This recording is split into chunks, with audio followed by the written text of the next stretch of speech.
السلام علیکم ورحمۃ اللہ وبرکاتہ۔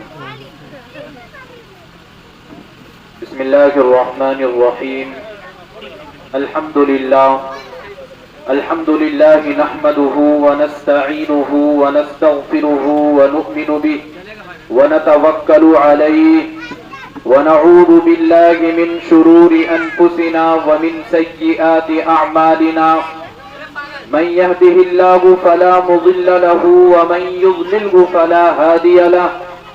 ونشهد أن لا إله إلا الله وحده لا شريك له، ونشهد أن سيدنا ومولانا محمدا عبده ورسوله، أرسله بالحق بشيرا ونذيرا وداعيا إلى الله بإذنه وسراجا منيرا، وقال الله تبارك وتعالى في مقام آخر: أعوذ بالله من الشيطان الرجيم، بسم الله الرحمن الرحيم، ولا تحسبن الذين قتلوا في سبيل الله أمواتا، وقال النبي صلى الله عليه وسلم: سيدا شباب أهل الجنة الحسن والحسين، او کما قال علیہ الصلاۃ والسلام۔ میرے محترم بزرگوں اور دوستوں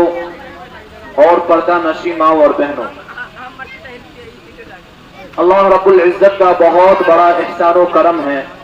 اور اس کا شکر ہے کہ اللہ رب العزت نے ہم سب کو اس دینی مجلس میں، اس دینی محفل میں بیٹھنے کی توفیق بخشی۔ میرے محترم بزرگوں دوستوں، یہ دینی مجلس ہے،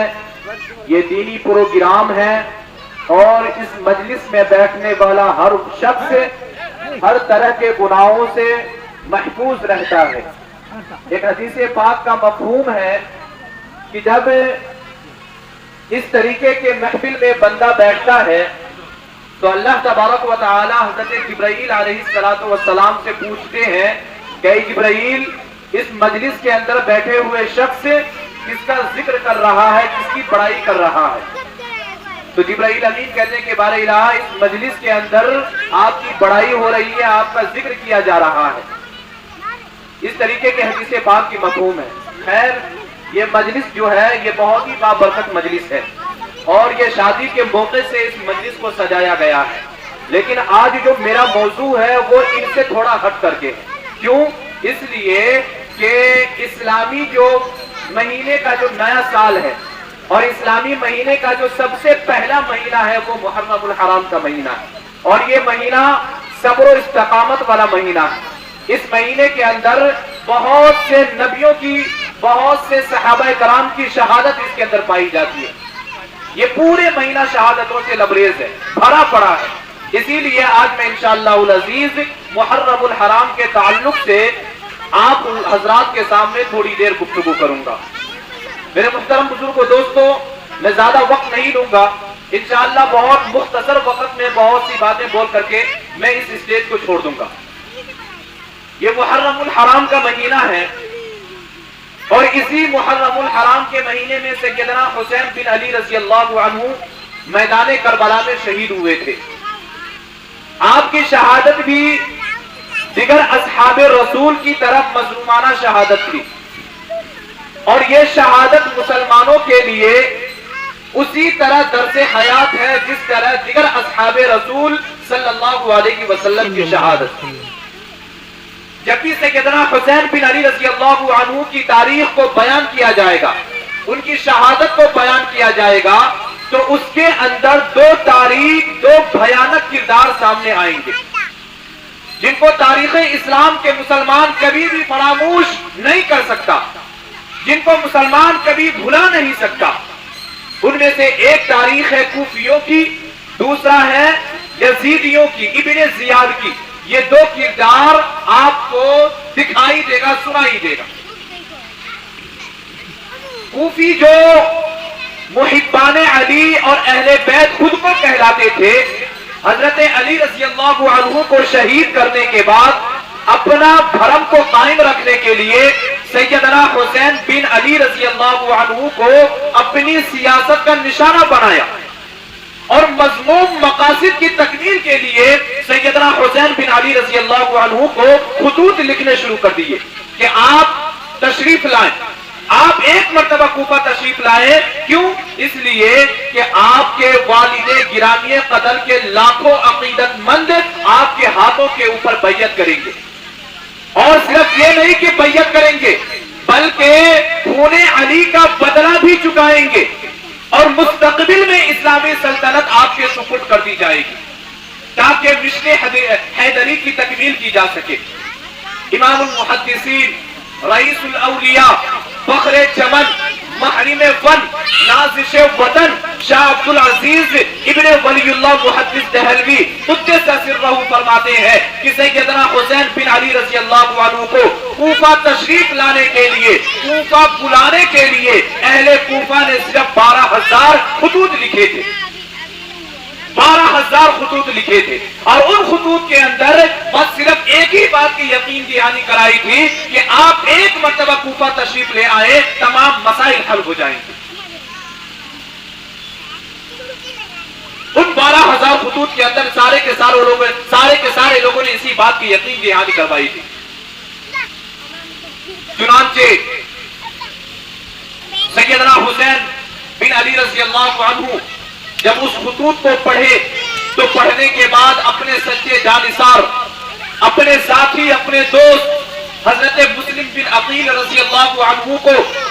کوفہ بھیجنے کے لیے فیصلہ کر لیا.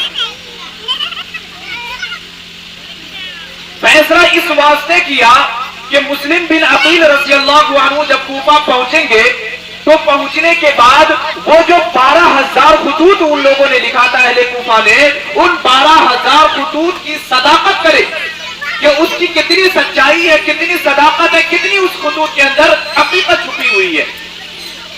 اس واسطے انہوں نے فیصلہ کیا تھا. چنانچہ حضرت مسلم بن عقیل رضی اللہ عنہ فیصلے کے مطابق کوفہ جانے کے لیے تیار ہو گئے، روانگی کے لیے تیار ہو گئے. حضرت مسلم بن عقیل رضی اللہ عنہ کے 2 ننھے بچے بڑے محبت کے ساتھ وہ بھی جانے کے لیے اصرار کرنے لگے کہ ابو میں بھی آپ کے ساتھ چلنے کے لیے تیار ہوں. حالانکہ حضرت مسلم بن عقیل رضی اللہ عنہ کی خواہش تھی کہ میں ان بچوں کو لے کر کے چلوں ساتھ میں، لیکن قدرت خداوندی کو بھی وہ مظاہرہ دیکھنے میں آ گیا کہ قدرت خداوندی جو تقدیر کے اوپر غالب آیا اور مسلم بن عقیل کو بچوں کے ساتھ لے جانے کے لیے اجازت دے دی. کسے معلوم تھا کہ یہ گلشن رسالت کے 2 مہکتے ہوئے پھول کوفہ کی طرف نہیں بلکہ باغ جنت کی طرف وہ سفر کر رہا ہے. حضرت مسلم بن عقیل رضی اللہ عنہ اپنے دونوں ننھے بچوں کے ساتھ کوفہ کے لیے روانہ ہو گئے. اللہ رب العزت قرآن مجید کے اندر ارشاد فرماتے ہیں واللہ غالب علی امرہ ولکن اکثر الناس لا یعلمون. حضرت مسلم بن عقیل رضی اللہ عنہ جو ہی کوفہ پہنچے، اہل کوفہ نے آپ کا بھرپور استقبال کیا، دم توڑ تاور توڑ اور اتنے اچھے طریقے سے آپ کا ویلکم کیا، استقبال کیا جس کی مثال نہیں ہے. آپ جیسے ہی کوفہ پہنچتے ہی سب سے پہلے وہاں کی صورتحال کا جائزہ لیا اور جائزہ لینے کے بعد جن لوگوں نے خطوط لکھا تھا 12,000 ان لوگوں نے نعرہ حیدری سے ایسے جوش و خروش کے ساتھ نعرہ حیدری کو آواز بلند کیا کہ سیدنا مسلم بن عقیل رضی اللہ عنہ ان جوش و خروش اور پیہم فراست کے اندر اصرار کرنے پر ان کو یہ مجبور کر دیا کہ وہ سیدنا حسین بن عقیل رضی اللہ عنہ کو خطوط لکھے. وہ نعرہ حیدری انہوں نے اس جوش و خروش کے ساتھ لگایا. چنانچہ آخر میں مسلم بن عقیل رضی اللہ عنہ نے سیدنا حسین بن علی رضی اللہ عنہ کو کوفہ آنے کے لیے خطوط لکھا کہ آپ کوفہ تشریف لائے، یہاں کا ماحول بہت اچھا ہے، یہاں کے لوگوں نے میرا بہت اچھا ویلکم کیا، بھرپور استقبال کیا. میرے محترم بزرگوں دوستو، تاریخ کے اندر لکھا ہے کہ جب سیدنا حسین بن علی رضی اللہ عنہ کوفہ جانے کے لیے، کوفہ روانگی کے لیے تیاری کرنا شروع کر دیا تو حضرت ابن عباس رضی اللہ عنہ اور سینکڑوں اصحاب رسول صلی اللہ علیہ وسلم نے آپ کو اس سفر سے روکنا چاہا. مگر آپ اپنے ارادے کو، اپنے فیصلے کو ملتوی نہیں کیا، اپنے ارادے اور فیصلے پر قائم رہا اور سفر کے لیے بالکل تیار ہو گئے اور نکل گئے۔ تاریخ کا ادنا سا طالب علم اس حقیقت سے واقف ہے کہ جن لوگوں نے سیدنا حسین بن علی رضی اللہ عنہ کو شہید کیا تھا اور سیدنا حسین بن علی رضی اللہ عنہ کو خطوط لکھا تھا، ان کی شہادت کا باعث یہی ناہنجار لوگ ہوئے۔ اگر ان ناہنجار لوگوں کو اسی درمیان، اسی وقت اگر پکڑ لی جاتی، ان کی گرفتاری کر لیا جاتا، تو آج پھر یہ دن دیکھنا نہیں پڑتا۔ حضرت حسین رضی اللہ عنہ ان کوفیوں کی جب مسلسل خطوط پڑھنے لگے تو پڑھنے کے بعد جب اپنے سچے جانثار کو بھیجنے کے فیصلہ کر لیا اور مسلم بن عقیل جب وہاں پہنچ کر کے ان تمام صورتحال کا جائزہ لیا اور جائزہ لینے کے بعد جو کچھ اہل کوفہ کے جو بڑے سردار لوگ تھے، اونچے خاندان کے لوگ تھے، ان کو یہ چیز پسند نہیں آیا کہ حضرت مسلم بن عقیل رضی اللہ عنہ کو اہل کوفہ نے بھرپور استقبال کیا تھا۔ ان کی یہ آمد،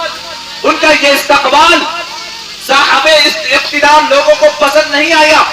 اس کے بعد دارالسلطنت کے اندر یزید نے والی کوفہ کو مغرور کر کے ابن زیاد کو کوفہ کا حکمران بنا کر کے روانہ کیا اور یہ سندیش دیا، یہ میسج دیا کہ آپ جائیے اور جانے کے بعد مسلم بن عقیل رضی اللہ عنہ کی جو بڑھتی ہوئی مقبولیت ہے اس کو ختم کر کے ہمیشہ ہمیشہ کے لیے ان کو دبا دیا جائے، سختی کے ساتھ ان کو دبا دیا جائے۔